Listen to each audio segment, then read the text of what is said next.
माझं लग्न झालं 1 वर्षातच माझ्या वडिलांचे म्हणजे माझ्या मिस्टरांच्या दोन्ही किडनी फेल झाल्या.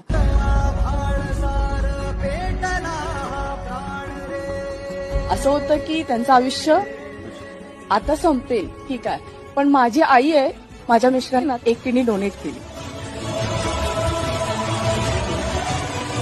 ती डोनेट केल्यामुळे आज माझ्या संसाराला 16 वर्ष झाली की माझा संसार जो आहे तो फक्त माझ्या आई वडिलांमुळे. माझ्या आजी वगैरे वडिलांच्या आई बोलल्या, तू का देते, एकदा मुलगी दिली ती लोकांचं धन, आता नको तू काय करू, आता तुझा तू संसार बघ. पण माझी आई बोलली, नाही, माझी जबाबदारी नाही संपत तिथे. माझी मुलगी दिली आहे ना, तर मी जोपर्यंत आहे मला होईल तेवढं मी तिला सपोर्ट करणार. जेव्हा ऑपरेशन झालं सगळ्या डॉक्टरांनी आईला फक्त बोलत, तू खूप मोठं दान केलं. मुलीचं दान करणं म्हणजे कन्यादान, पण एक जीवन दान पण तू लगेच केलं.